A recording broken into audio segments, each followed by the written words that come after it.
Hello everyone. Hello everyone. Welcome to my class. This is lecture 23. ये 23वां lecture है जो हम लेके आए हैं। अभी तक हम लोग शेयर के बारे में पढ़ रहे थे, तो अब हम इसमें ये पढ़ना चाहते हैं बॉन्ड के बारे में। जो कंक्रीट का जो हम डिजाइन करेंगे तो कितना बॉन्ड वगैरह है। तो अभी हमारा टॉपिक है bond stress, development length and anchorage length, और उनमें क्या रिलेशन होगा उसके बारे में। तो हम पहले बात करते हैं बॉन्ड की। बॉन्ड क्या है? जैसे कंक्रीट की प्रॉपर्टी है डिफरेंट ग्रेड की, तो उसी तरह से ग्रिप करने की जो प्रॉपर्टी है, जो किसी को ग्रिपिंग करने की जो प्रॉपर्टी है, वो उसका बॉन्ड स्ट्रेस के नाम से हम लोग करते हैं। जैसे कंप्रेशन है, टेंसाइल स्ट्रेंथ है, कंप्रेसिव, इसी तरह से इसका ग्रिपिंग जो कंक्रीट स्टील के साथ जो बॉन्ड बनाएगी, जो ग्रिप बनाएगी, that is grip between concrete and steel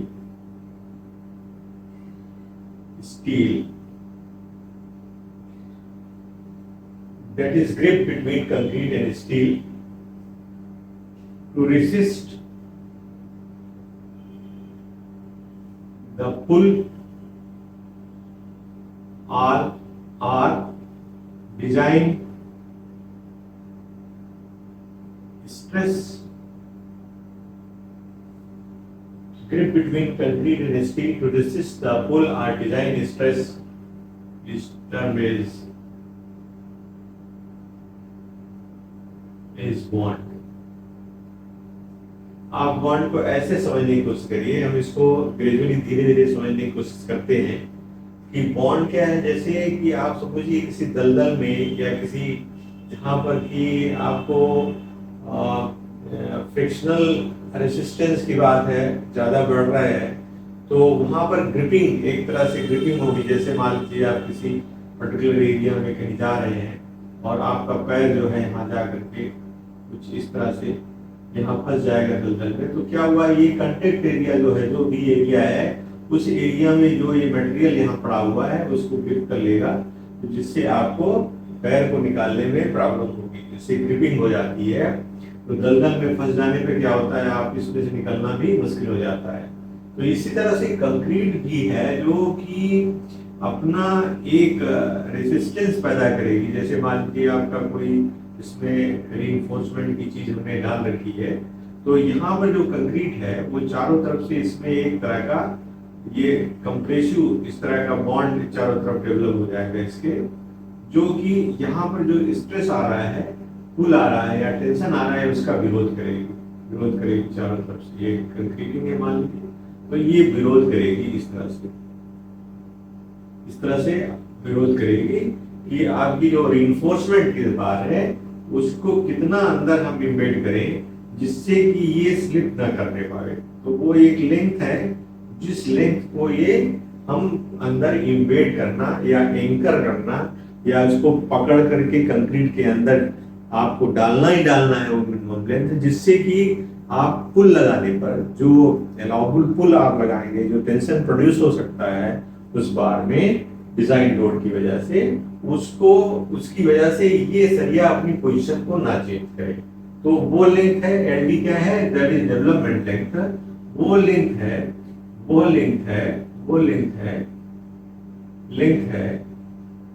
जो कंक्रीट और स्टील को, कंक्रीट एवं इस्पात को या स्टील सरिया को, इस्पात सरिया है, सरिया गिरा, अगर कोई चीज है सरिया को बांधे रखता है,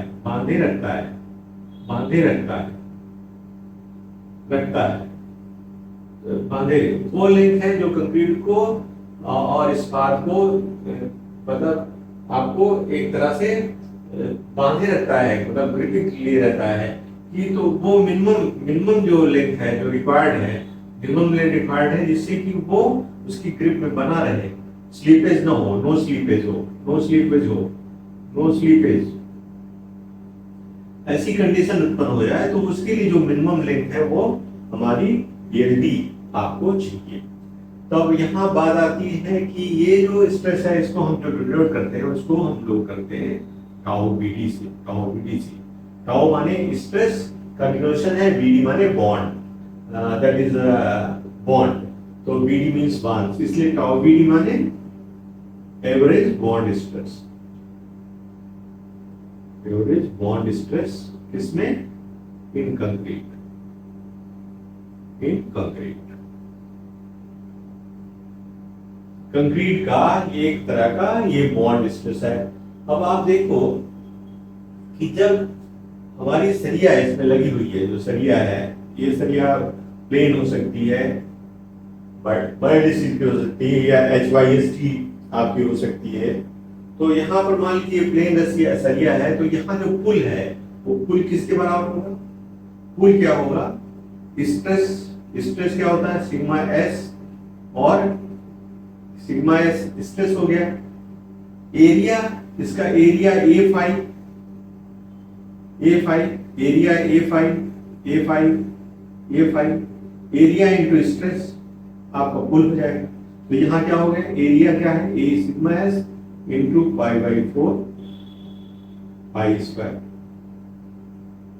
पाई बाई 4 पाई स्क्वायर। आपका ये पुल जो आपका डिजाइन पुल जो होगा, जो खिंचाव पैदा कर सकता है, वो इतने के बराबर होगा, जहां की सिग्मा एस इक्वल्स टू आपका डिजाइन स्ट्रेस। स्ट्रेस अगर WSM है, डिजाइन स्ट्रेस है ये, तो कैरेक्टरिस्टिक में आप characteristic stress divided by some factor of safety होगा, that is permissible stress. Permissible stress के बराबर होगा। अगर आपका LSM है, LSM में सिग्मा एस क्या होगा? 0.87 FY के बराबर होगा।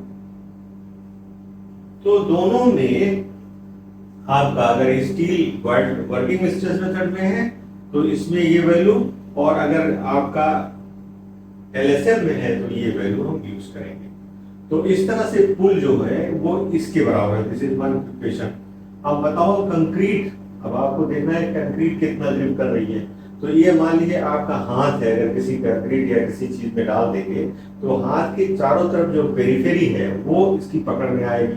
तो पकड़ में क्या आ रहा है? पकड़ में क्या आ रहा है? पकड़ में आ रही है पेरिफेरी। पेरिफेरी पे काम करेगा, पेरिफेरी में। तो पेरिफेरी क्या है? पाई फाइव पे आपका बॉन्ड लगेगा, और लेंथ कितनी होगी? मान लीजिए आप LD लेंथ करते हैं, तो इसमें जो बॉन्ड लग रहा है, बॉन्ड स्ट्रेस, ये टाउ BD है, और ये क्या है? एरिया जिसपे आपका बॉन्ड लगेगा। अब आप ये पूछेंगे कि ये सरिया यहाँ पर जो लग रहा है, यहाँ भी तो लग रहा होगा। तो सरिया का जो फाई है उस पर भी लग रहा है, लेकिन जो मेन इसको रोकने का काम कर रहा है वो ये वाला, ये इसके पेरिफेरियल रेजिस्टेंस पे कर रहा है। इसलिए ये जो रेजिस्टेंस कंक्रीट के द्वारा पकड़ जो है, कंक्रीट के द्वारा विरोध जो है, द्वारा जो इस खिंचाव का विरोध करेगी उसकी वैल्यू है आपका, that is pi 5 into LD into tau BD। तो ये क्या होंगे? ये आपके इसकी वैल्यू के बराबर होंगे। इसकी वैल्यू के 1 और 2 जो है इक्वल होंगे। ये खींचेगा, ये रोकेगा। जैसे रस्साकसी में नहीं कहते, ये अपोजिट वाला आपको पीछे की तरफ खींच रहा है, आप उसको आगे की तरफ ले जाना चाहते हैं, तो ये रस्साकसी है। रस्साकसी क्या है? दो लोग खड़े हैं यहाँ पर, ये यहाँ पर ये अपोजिशन ये खींच रहा है, और ये जो है अपोजिट डायरेक्शन में खींच रहा है। तो अपोजिट डायरेक्शन में खींचने के लिए इसमें ग्रिपिंग आपकी महत्वपूर्ण है। ये ग्रिप जो है, इसको जितना आपकी तरफ पकड़ होगी या जितना लोगों ने ताकत लगा के इसके अपोजिट डायरेक्शन में किया है, वो उसके अगर न्यूट्रल पोजीशन करेंगे तो ये इसके बराबर हो जाएगी। इसलिए आपका ये हो जाएगा sigma S into pi by 4 into phi square is nothing equals to pi by LD into tau BD। तो आप LD निकाल लो इससे। LD इज इक्वल टू क्या हो जाएगा? Pi sigma square 4 tau BD। This is your important equation, मान लीजिए 3। ये आपका डेवलपमेंट लेंथ को फाइंड आउट करने का इक्वेशन है। देखिए 5 फाई फाई इधर से कट गया, phi sigma S, phi phi cut गया, तो यहाँ ये वैल्यू आ गई। तो आपको अब समझ में आया कि जो हमारी डेवलपमेंट लेंथ होनी चाहिए, जो किसी भी के लिए जरूरत हमारी है कि जैसे कंक्रीट से सरिया निकल ना सके, स्लीपेज ना रहे, एंकरेज उसका बना रहे और बॉन्ड उसका बना रहे, तो उसके लिए जरूरी है कि हमें ये एलडी लेंथ चाहिए। This LD length is very important. अब सवाल आता है कि ये बॉन्ड जो है, बॉन्ड में आपने फाइंड किया कि LD equals to phi sigma S upon 4 tau BD। This is one सरिया के लिए, दिस इज इंपॉर्टेंट सॉल्यूशन आपका है, जहां की इसके माध्यम से आपको LD आप फाइंड आउट कर सकते हैं। अब जहां तक बॉन्ड स्ट्रेस की बात है, तो बॉन्ड स्ट्रेस के लिए दो मेथड, हमारे दोनों मेथड में WSM और LSM, दो मेथड में बॉन्ड स्ट्रेस का मान दिया गया है, जिसको हम लोग इस्तेमाल करेंगे अपने काम के लिए। तो जो आपका LSM दिया है वो पेज नंबर 43 पे है। पेज नंबर 43 पे कोड में आ जाएगी। तो पेज नंबर 43 में जब आएंगे तो टेबल नंबर 21 है। तो इसमें जो आपको वैल्यू दिया है वहां है ग्रेड ऑफ कंक्रीट है और दूसरा है बॉन्ड स्ट्रेस। बॉन्ड स्ट्रेस या एवरेज बॉन्ड स्ट्रेस आप कर सकते हैं, डिजाइन बॉन्ड स्ट्रेस बोलते हैं, डिजाइन बॉन्ड स्ट्रेस।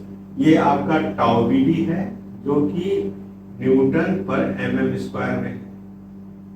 ठीक है, तो ग्रेड में जैसे मान लीजिए आप 43 45 LSM है, LSM के लिए है, तो LSM this is for LSM के लिए है।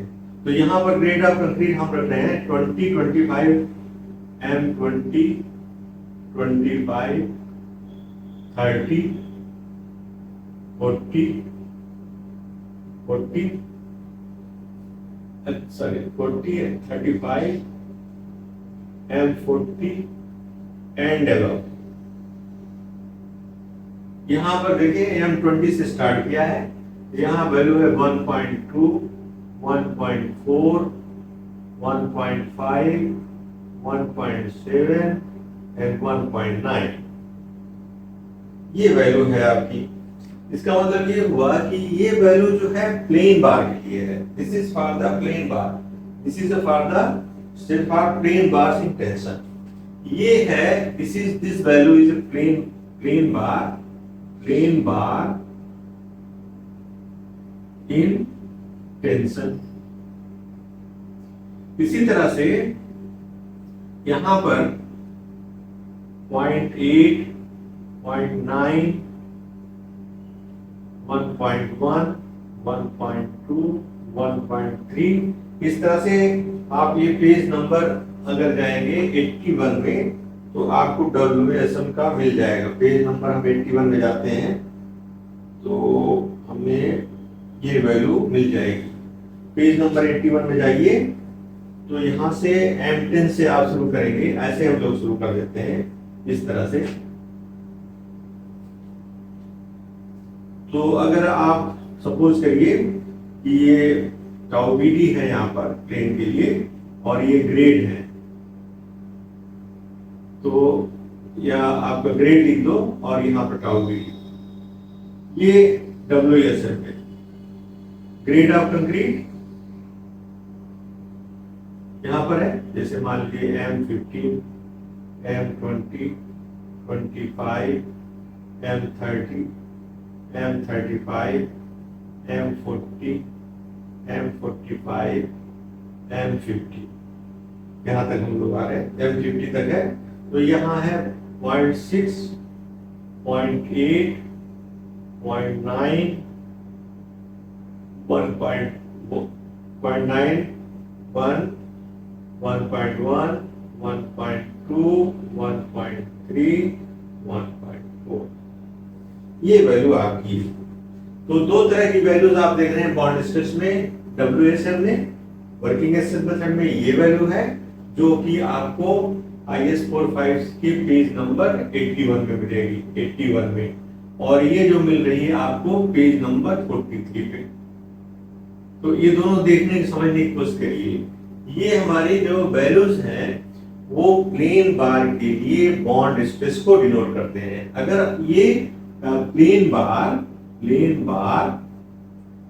मींस माइल्ड स्टील की प्लेन बार है इन टेंशन में ये वैल्यू है आपकी, मतलब टेंसाइल जो स्ट्रेस टेंशन में आपका स्टील है उसकी ग्रिपिंग के लिए बॉन्ड स्ट्रेस है।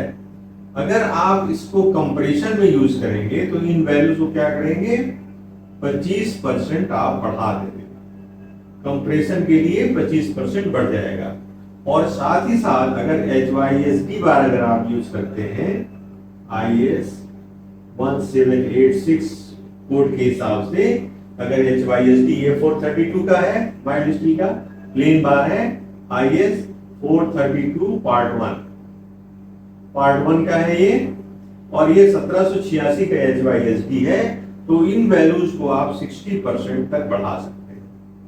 दिस वैल्यू में बी इंक्रीज बाई 60%। तो दो याद रखिएगा, कंप्रेशन के लिए दोनों में 25% बढ़ाएंगे आप, लेकिन अगर HYSD है तो इसको 60% बढ़ाएंगे। तो अगर मान लीजिए HYSD 60% बढ़ाएंगे तो अगर आपका कंप्रेशन है तो वो 60% के बाद जो है 25% फिर बढ़ा देंगे। और यहाँ प्लेन बार है तो प्लेन बार में भी आप इसको HYSD में तो इसको 60% आप बढ़ा देंगे। तो ये चीजें आपको ध्यान में रखनी है। तो ये तो हो गई बॉन्ड की चर्चा, हमने आप बॉन्ड की कर ली। अब हम यहाँ देखना चाह रहे हैं कि इस बॉन्ड के बाद टॉबीडी जो है वो एक निकल के हमारे पास आ गया। आप लोग घबराने की जरूरत नहीं है, ये हम जब यूज करेंगे तो इन चीजों की वैल्यूज दी रहेगी और हम इनको यूज कर लेंगे। तो यहाँ बात आती है कि अगर आप LD को इस तरह से फाइंड आउट हो गया, एक दिमाग रखें कि 5 सिग्मा S अपान 4 टाउ BD, जहां की 5 जो है वो डाया है, डाया अपार, ठीक है, डाया अपार है, जिसमें कि आपको टेंशन लग रहा है, टेंसाइल, जिसमें tension reinforcement, bar of reinforcement intention,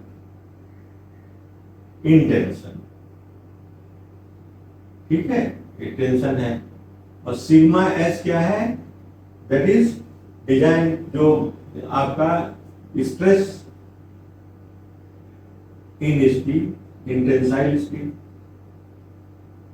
tensile steel में स्ट्रेस है, अलाउबल स्ट्रेस है, इसको बोल सकते हैं अलाउबल स्ट्रेस, अलाउबल स्ट्रेस बोल सकते हैं आप,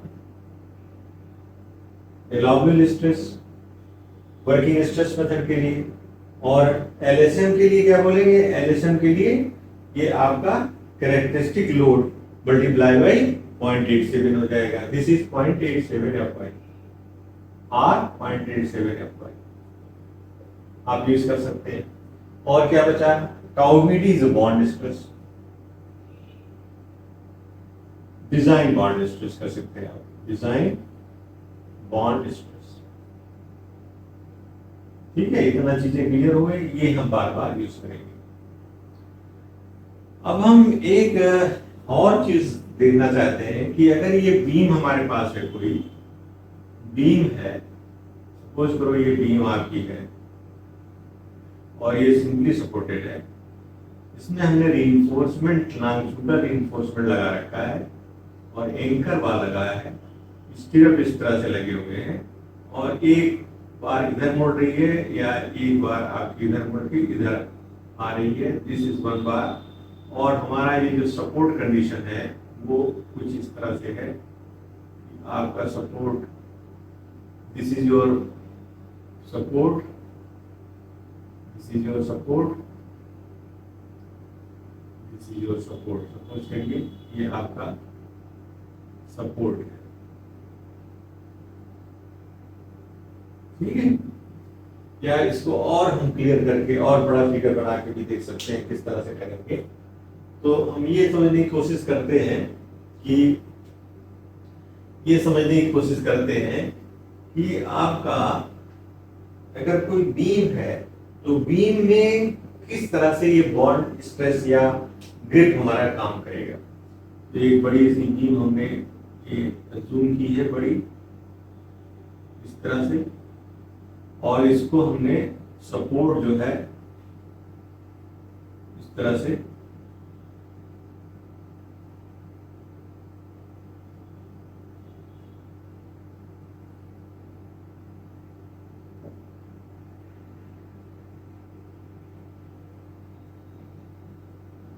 जो बीम और बीम में कुछ कवर हमने छोड़ रखा है इस तरह से, और यहाँ पे जो सरिया आ रही है और इसका एक सेंटर पॉइंट हमने मार्क किया है, दिस इज जो सेंटर पॉइंट, और यहाँ से सरिया जो है ये रिइंफोर्समेंट आपका यहाँ आ रहा है लॉन्गिट्यूडनल ग्रिड। तो ये सरिया क्या करेगी, इसके अंदर जाएगी और ये इस तरह से मुड़ जाएगी, इस तरह से कुछ मुड़ जाएगी, इस तरह से सरिया इधर से मुड़ जाएगी। तो इसको थोड़ा और क्लियर कर रहे हैं हम लोग, थोड़ा सा डिस्टेंस और जाएगा। तो यहाँ से सरिया मान लीजिए इसके पूरा में थोड़ा दिमाग लगा रहे हैं, तो ये यहाँ पे कर्व लेकर के और ये आगे की तरफ मुड़ेगी इस तरह से, इस तरह से सरिया आपकी मुड़ रही है यहाँ पर। तो इसमें किसी भी पॉइंट पे मान लीजिए यहाँ पर एक आपकी सरिया एंकर बाहर आ रही है, तो ये ग्रिपिंग इस तरह से इसमें लेटरल ड्राइव या स्ट्रेन को इस तरह से प्रोवाइड कर रहे हैं, और एक डिस्टेंस डी पर, डी से डिस्टेंस से हम लोग सरिया को वेंड कर रहे हैं, मान लीजिए ऐसे वेंड कर रहे हैं।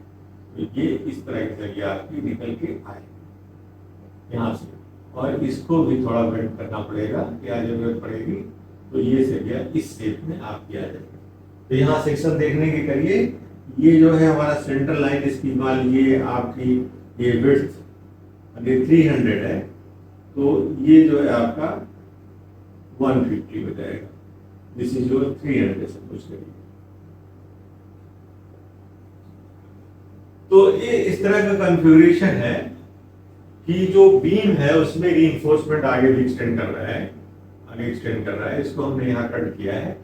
तो कोई एक डिस्टेंस हम लोग ले रहे हैं, सेक्शन 1 1 1 और एक छोटा सेक्शन उसी के रिस्पेक्ट में 2 2 ले रहे हैं, 1 1 और 2 2, ये वाला पोर्शन हम इसमें कंसीडर करने जा रहे हैं। ठीक है, ये वाला पोर्शन हम लोग कंसीडर करने जा रहे हैं।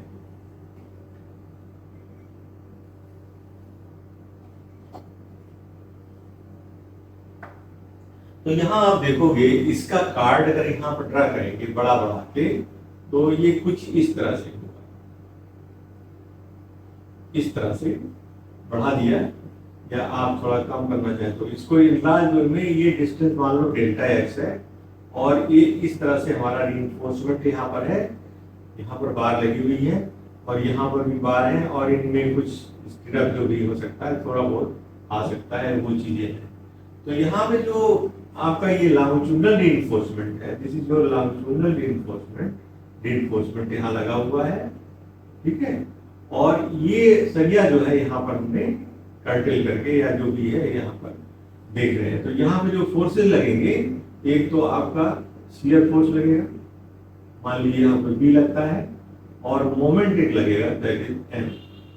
यहाँ पर क्या होगा, यहाँ पर मोमेंट आपका एम प्लस डेल एम हो जाएगा, और ये जो आपका v है वो डायरेक्शन बदल करके v प्लस डेल v हो जाएगी।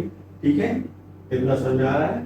और यहाँ पर देखोगे आप कि यहाँ पर जो पुल है, एक टेंशन यहाँ पर T होगा, और यहाँ पर जो टेंशन आपको मिलेगा T प्लस डेल v होगा, और यहाँ पर जो कंप्रेशन होगा वो आपका मान लीजिए C होगा, तो यहाँ compression C plus del C होगा। तो यहाँ पर आपका कंप्रेशन है इस तरह से, दिस इज कंप्रेसिव और दिस इज टेंसाइल, और इनके बीच की जो डिस्टेंस है वो आपका lever arm equal to JD के बराबर होगा। तो ये कल्पना करिए कि section 1 1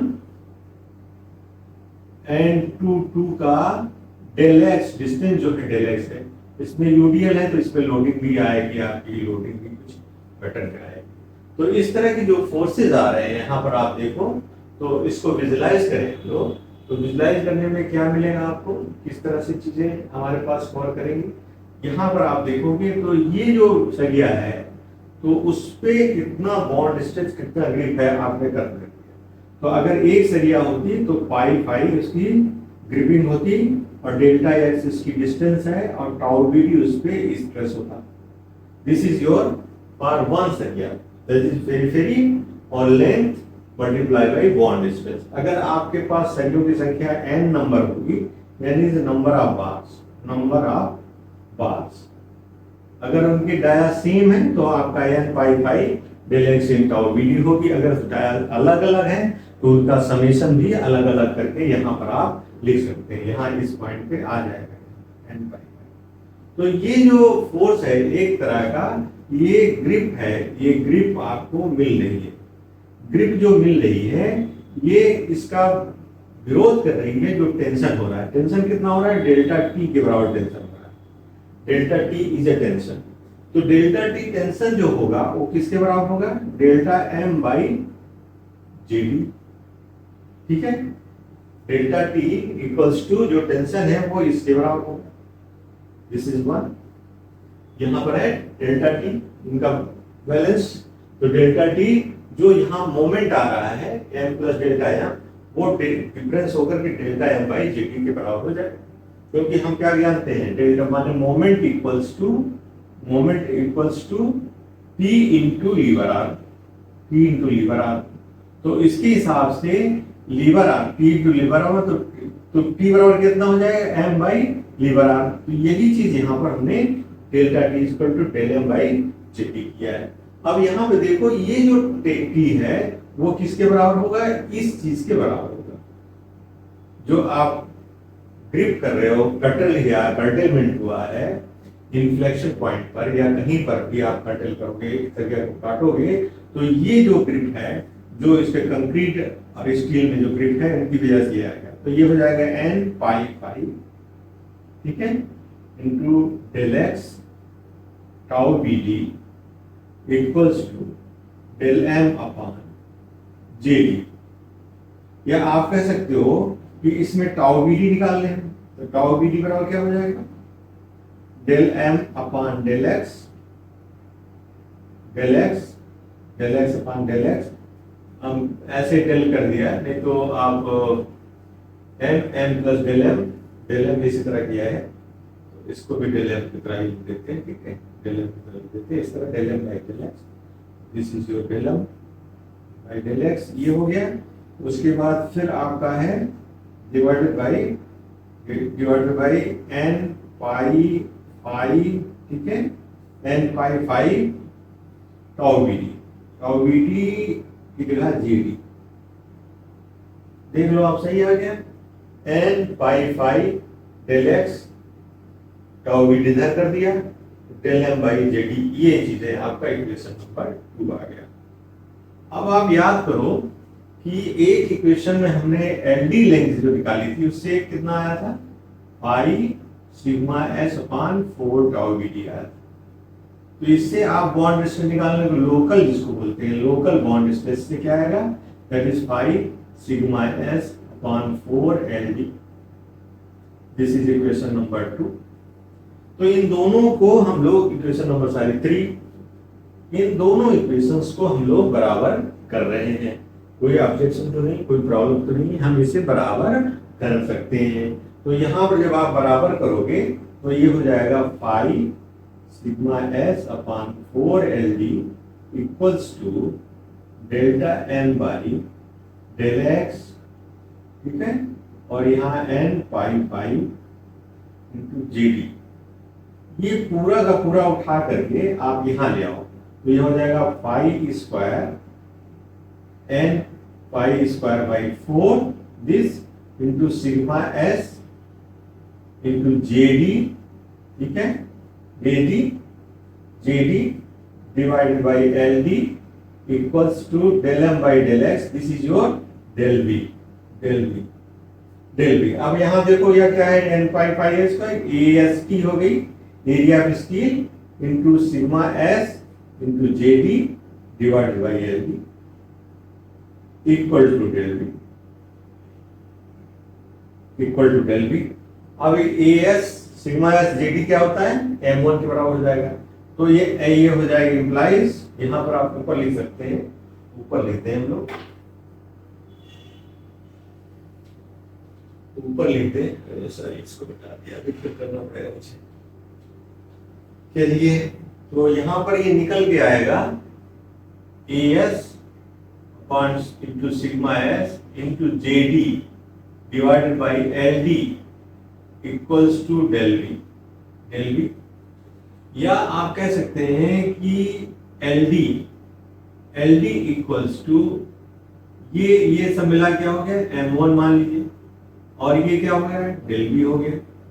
this is del m1 by del V, this is your value, क्योंकि डेल m1 बराबर क्या हुआ, as into sigma S into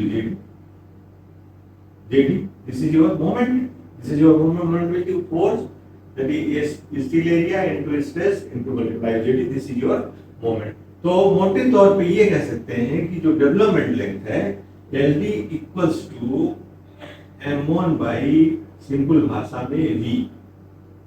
अब यार ध्यान दीजिए आप, अब यहाँ पर ये बात है कि जो मोमेंट है किसी पॉइंट पे m1 इज फिक्स हो जाएगा, एक स्थिर होगा, v भी आपका फिक्स होगा। तो दिस इज एक टाइप का कांस्टेंट की तरह से बिहेव कर रहा है। तो एलडी में sum ld must be less than m1 by b, और इसमें कुछ और वैल्यू हमको लेना पड़ेगा जिससे कि ग्रिप आए, वो है L0।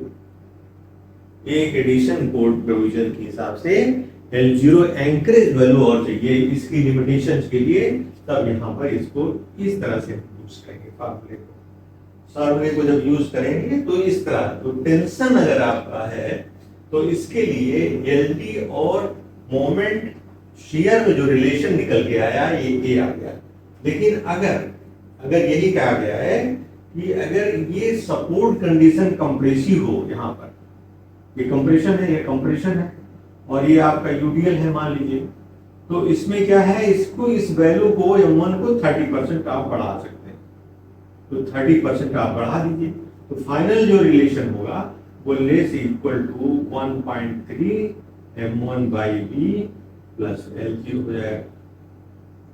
अब आपको ये देखना है प्रिकॉशनरी लेने के लिए L0 एंकरेज वैल्यू बढ़ाई गई है।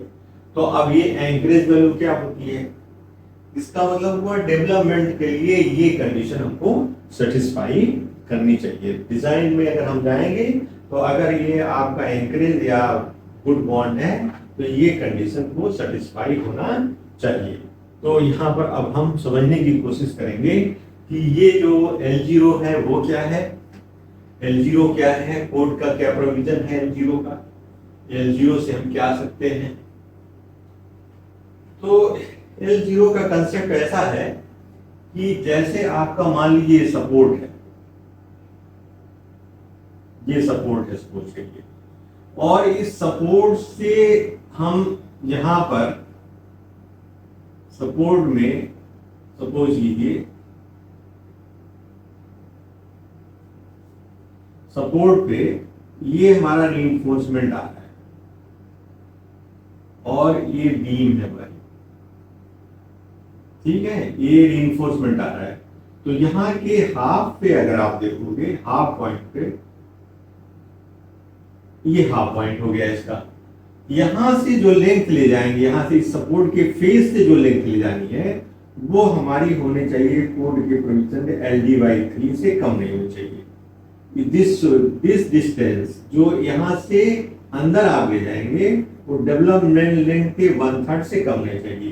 कि जो सरिया का अंदर ले जाना है, तो सरिया जो अंदर जाएगी वो LD/3 कम से कम अंदर जाएगी, LD/3 जाएगी। और LD/3 अगर जाएगी तो यहां से सेंटर से जो सरिया अंदर ऊपर जाएगी इस तरह से या ऐसे शेप में, उसकी जो लेंथ यहां से यहां तक है वो एंकरेज लेंथ कहलाएगी। दिस इज योर क्या है, एंकरेज या एंकरेज लेंथ, और वो है आपकी L0 समझा है। L0 is nothing LD/3 minus half width of support, width of support। ये केस में सपोर्ट की कंडीशन में this is nothing LD by 3, LD by 3, LD by 3, LD by 3 minus half width of support,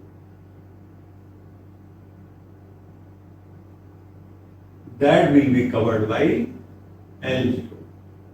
This is L0 means इसका मतलब LD by 3 minus अगर 300 है तो 150 आपको घटाने पे जो मिलेगा वो आपका L0 के बराबर एंकरेज की जरूरत आपको पड़ेगी।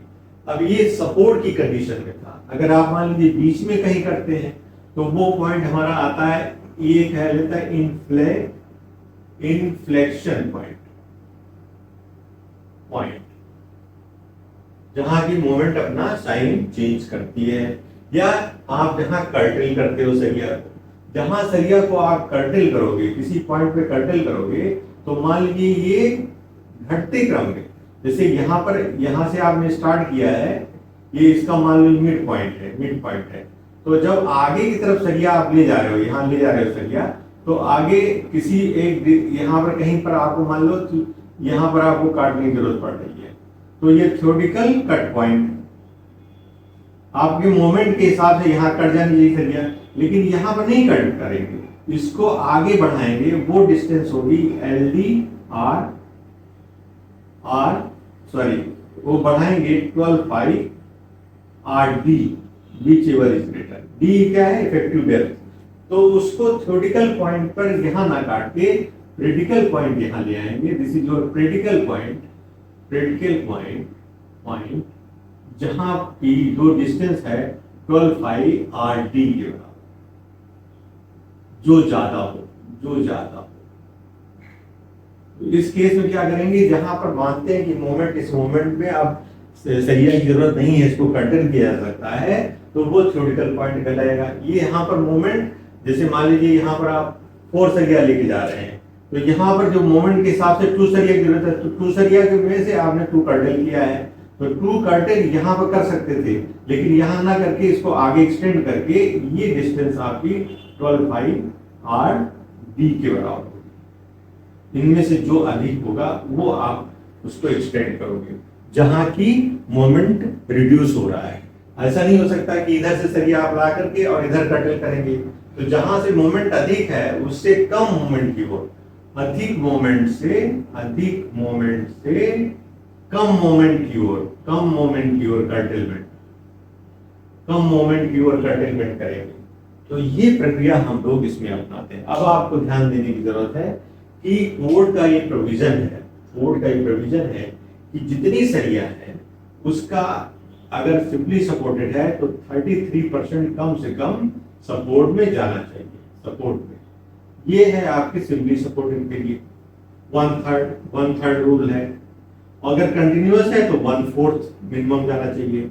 This is a minimum number of bar या minimum reinforcement which should go inside the support, को जाना ही जाना चाहिए। तो हम प्रैक्टिस में क्या करते हैं, 33 की जगह 50% सरिया को अंदर इन्वेट करते हैं और 50% का कर्टेलमेंट कर सकते हैं। 50% को आप कर्टेल करिए, 50 को अंदर जाने दीजिए। तो 50% आप अंदर जाने देते हैं, 50 का कर सकते। और फिर ये नियम क्या कहलाता है, कोड, कि अगर जब आप इस फेस से अंदर ले जाएंगे तो उसकी डिस्टेंस जो है LD/3 से कम नहीं होनी चाहिए। तो आप एक एग्जांपल से समझने की कोशिश करिए कि अगर मान लीजिए आपकी जो कॉलम है या उसकी साइज है वो सपोज करिए कि आपका 200 है या 230 मान लीजिए या 250 मान लीजिए, सब टाइम भी, और LD हमारा निकल के कितना आ रहा है, pi sigma S14 tau BD। अगर मान लीजिए आपने प्लेन बार लगाई है तो इसमें M15 का कंक्रीट लिया है और 16 पाई ले लिया आपने, सपोज करिए माइल्ड स्टील का, तो एल डी बराबर क्या हो जाएगा, 5 means 16 sigma S means 140 divided by 4 into 0.6 इसकी वैल्यू है। तो ये कितना हो गया, ये कैलकुलेट कर लेते हैं हम लोग।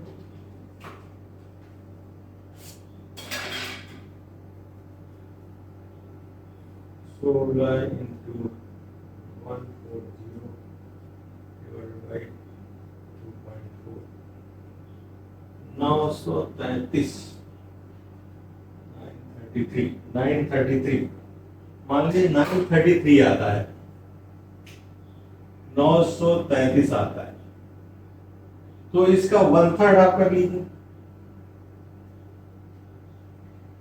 311 आ गया। 311 मीटर एल डी बाई 3 है।